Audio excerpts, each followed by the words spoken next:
ओम कृष्णाय वासुदेवाय हरे परमात्मने प्रणतः क्लेशनाशाय गोविंदाय नमो नमः। जय जगन्नाथ, जय श्री कृष्ण। सांग मैंने मु आपन को स्वागत करछि मो चैनल को। पुणी एक नुआ वीडियो नहीं आसी आपण मानक पई। आपण माने नुआ करी देखुथिले मो वीडियो को चैनल को सब्सक्राइब करिवे, लाइक करिवे, कमेंट करिवे, शेयर करिवे। तो आज रो वीडियो टी होछि आम समस्त जीवन में घटुवा समस्या को नहीं।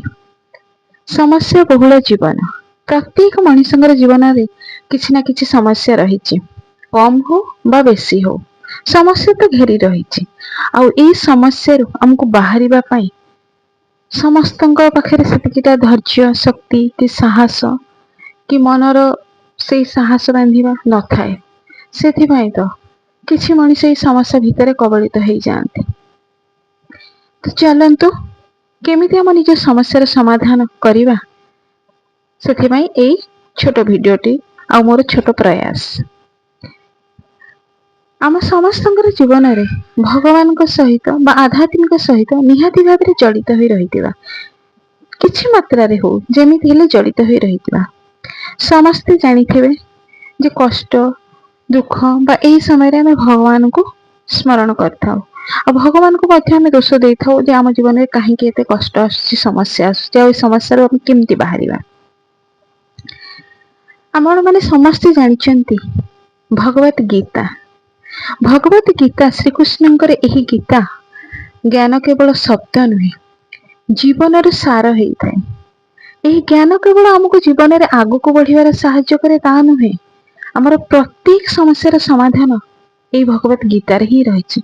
आपण जदि गीतार गोटे गोटे श्लोक देखिए प्रत्येक समस्यार समाधान आ भितर रही, किंतु आमे ताकू एते परिमाणर आमर सामर्थ्य नहीं बा शक्ति नहीं जे आमे ताकू बुझी परिबा आउ जानी परिबा। तो के कौन कले आम समस्या भितर आमे बाहरी परिबा। छोटिया प्रयास किछि मोर अनुभूति आउ किछि अनुभव रो कहूची। आशा रखुछि आपण मानको भल लागिबो। प्रथम तो मु कहिबी केबेली समस्या पाखे अटकी जातु नहीं। जदि समस्या पाखे आपण अटकी जिवे आपण को समाधान रो रास्ता देखा जीवनी। सही समस्या भीतर आपण छंदी हे जिवे। सब बेले समस्या रो बाहरिबा पई निज ऊपर भरोसा रखंतु, निज को मजबूत करंतु, निज को केते बेले भी एकुटिया भावंतुनी। भावंतु परमात्मा आपणक संगरे अछंती, तांको समस्या कहंतुनी, से सब जानती, किंतु तांको रास्ता देखाबा पई प्रार्थना करंतु। निजर समस्या केते बेले भी आपण बाहर प्रकाश करंतुनी, कारण लोक माने केते बेले भी तुमर समस्या समाधान रे सहायक हेबेनी, बरं दूरे जिवे। सब बेले अन्य मानकर सामने रे खुशी रे रुहंतु आ निजर निर्णय निजे बाछंतु। किछि भी आपण जते बेले नुआ कार्य करिया को जाउचंदी काहाको ए विषय रे जणांतुनी। आपण भाबिबे जे समस्त निजर, वास्तव रे निजर सेही होइथाय जे तुमे कहिबा पूर्वरु तुमर शब्द बुझी देइथाय, कहिबार आवश्यक पड़ी न थाए। तुमको मन रखंतु निजे मन को इते दृढ़ कर जे जेमिति समस्या आमको कबलित करि परिबो नाही।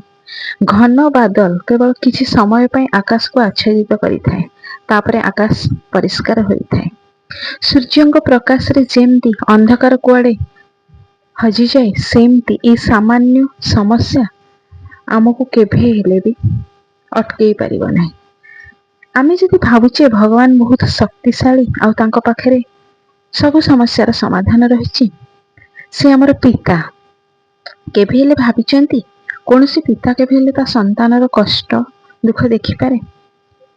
केभे भी नहीं। भगवान सबु बेले आमर चाहती मंगल, सेथिबाई तो तांको आमे मंगलमय कहिताउ आ हमर दुख कष्ट तांको आगरे जणई थाउ। किंतु कथा होछि आमे तांकर हाथ छाड़ी देई थाउ। जेमति पिता ता संतानर हाथ सबु बेले धरि थाए, पिला बड़ हे गला परे हाथ छाड़ी दियंती, सेमति आमे भाबुछि आमे बहुत बड़ हे गला, किंतु वास्तव रे आमे जदि गोटे अबोध शिशु भली, छोट शिशु भली आ गोटे पितार आमे हाथ धरतिबा, परमात्मार हाथ धरतिबा, ताहाले केभे हेले भी से आम हाथ छाड़िबेनी।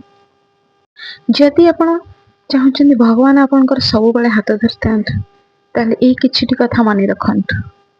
ଜୀବନରେ କାହାର ଆଖିରେ ବି ଲୁହ ଝରିବାକୁ ଦିଅନ୍ତୁନି। କାହାକୁ ଖୁସି ନ ଦେଇ ପାରନ୍ତୁ, କିନ୍ତୁ କାହାର ଦୁଃଖର କାରଣ ହୁଅନ୍ତୁନି। ନିଜକୁ କେବେ ଅନ୍ୟ ସହିତ ତୁଳନା କରନ୍ତୁ ନାହିଁ, ଆଉ ସବୁବେଳେ ସତ୍ୟର ସାଥ ଦିଅନ୍ତୁ।